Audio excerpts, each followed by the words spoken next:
In California, it is a crime to carry a concealed firearm without a valid license.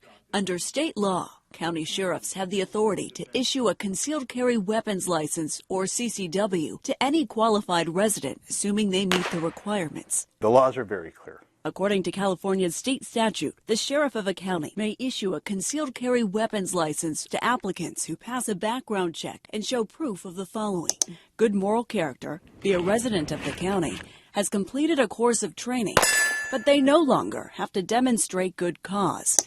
The U.S. Supreme Court struck down a New York law that mandated the good cause requirement in that state, deeming it unconstitutional. The decision makes it harder for states and counties to restrict guns outside the home, forcing 5 states, including California, to rewrite their laws. But that hasn't happened yet in California. Just to be clear, who has the final say about whether or not a CCW is issued? The sheriff in the county that you live in.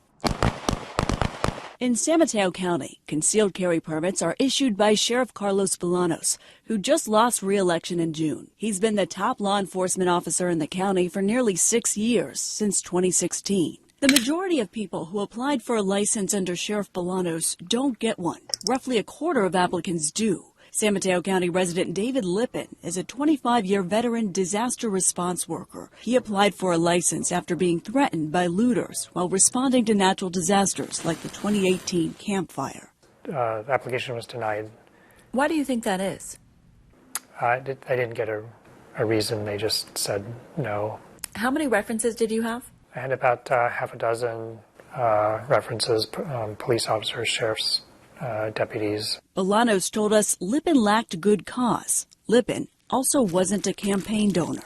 But the ABC 7 News I-team found most people who applied for a license and who contributed to Bolanos' campaign got theirs approved. While it's a small group, some critics are raising questions about potential favoritism in the process. Public records obtained and analyzed by the I-team from 2018 through 2021 show among non-donors who applied for a new license, about 22% were approved, whereas among donors, around 88% were approved. That's a huge number. We brought this to Ann Ravel, who served on the Federal Election Commission under the Obama administration. The FEC is an independent regulatory agency designed to administer and enforce campaign finance laws. Does that stand out to you? That in and of itself makes it look like there's bias to provide those permits to donors.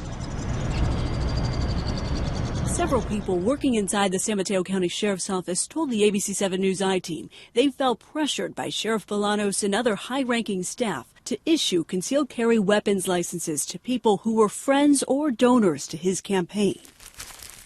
The ABC 7 News I-team made several attempts to speak directly with Bolanos, but he declined to go on camera for an interview. He provided us with the following written response denying any allegations of favoritism. While I have not verified your numbers, I have never asked for a campaign contribution from a CCW holder in any way that would even remotely suggest a connection between campaign contributions and CCWs. I have numerous campaign contributors, the vast majority of which do not have CCWs, and the vast majority of CCW holders are not campaign contributors. Although the I-team obtained and analyzed finance records since 2018 and found the approval rate for donors to Bolanos' campaign was 4 times higher than for non-donors.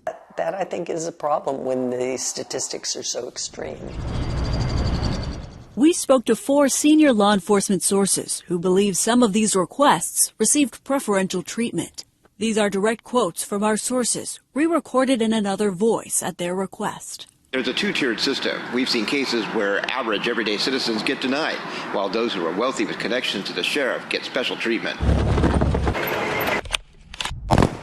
We found potential evidence of that through public records. State law requires 8 hours of training for all new CCW holders and 4 hours of training for anyone renewing their license. And the statute is very clear. For applicants renewing their license, the training course should include instruction on firearm safety, firearm handling, shooting technique, along with live fire shooting exercises. But the I-team found at least 39 people did not attend the public firearms training course offered by the Sheriff's Office, according to documents obtained through a public records request. Our sources tell us most of these people were provided special accommodations for private sessions with a rangemaster or other qualified trainers. Among those on that list, some high-profile tech executives, well-known philanthropists, and at least 5 billionaires, including Oracle founder Larry Ellison, tech CEO Tom Siebel, and Riley and Susan Bechtel of the Bechtel Corporation. Ellison, Siebel, and the Bechtels did not respond for our request for comment about their CCW permit application process. About 44% of this group donated to Sheriff Bolanos' campaign. When we asked the sheriff about this, he told us almost all of the 39 people on this list have received training, but refused to clarify who specifically did not. We made multiple requests for proof over the course of several weeks. The I-Team was never provided class attendance records for these individuals, but we were provided documents indicating most of them passed their range qualification, including Ellison, Siebel, and the Bechtels. But sources with inside knowledge of the range training during those years say among the group of 39 people, many were not held to the same standards. Wealthy friends of Bolanos would just show up at the range, shoot a few rounds, and leave. The rangemaster would be expected to sign off on that. But in some cases, there was no training record at all. Upon waiting weeks for the documents, the I-Team found at least 5 people had no record of passing the required training at the range for their current licenses. In some of these cases, the sheriff's office says training records were not available because they were purged in the regular course of business, or indicated to the I-Team their record keeping was inaccurate due to transitioning from paper to electronic records. The sheriff did make personal requests for friends to get special accommodations for private one-on-one training with the rangemaster, according to emails obtained by the I-Team. Of the few examples shared with us, all happened to be donors to Bolanos' campaign. Other examples were requests made for 3 people who serve on the sheriff's office advisory board. That's like the good old brothers club, okay? All right? Several law enforcement sources told the I-Team. There's a lot of fear. If you don't donate to the sheriff's campaign, you're not showing your allegiance. But if you do, you'll be reported. The I-Team cross-referenced recent promotions in the sheriff's office with campaign contributions and found more than half of sergeants, lieutenants, and captains promoted in 2021 through February of 2022 made donations to Bolanos' campaign. We sat down with attorney Jim Sutton with the San Francisco-based Sutton Law Firm, who specializes in election law. Is this pretty common? In my experience, I don't think that would be common. I think it is marked that such a high percentage of people who receive some type of promotion in the office also then contributed to his campaign. To put this in perspective, the I-Team obtained public records on promotions in several other county sheriff's offices. We found the correlation between recent donors who were promoted in San Mateo County was more than double or triple what was seen in other counties. For example, not one of the 50 promotions within the Alameda County Sheriff's Office donated to Sheriff Greg Ahern, who lost re-election. 1 out of 7 employees promoted in the Marin County Sheriff's Office donated to elect Jamie Scardina. 3 out of 16 employees promoted within the Napa County Sheriff's Office donated to re-elect Sheriff Oscar Ortiz, whereas 14 out of the 22 employees promoted in the San Mateo County Sheriff's Office donated to Sheriff Bolanos.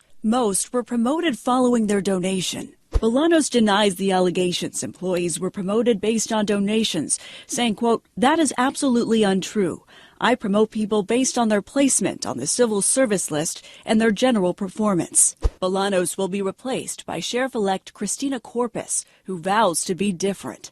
A new oversight group has formed that pledges to hold her to that promise. I think it really goes back to the leadership at the Sheriff's Office. There should have been, checks and balances to ensure that before these CCWs were issued, these people had certified that they had completed all the training necessary. Jim Lawrence is the chair of the board fixing San Mateo County. The group is working to install an independent oversight board tasked to oversee operations at the sheriff's office, if approved by the San Mateo County Board of Supervisors. Hopefully the oversight board will be installed with investigative power of subpoena.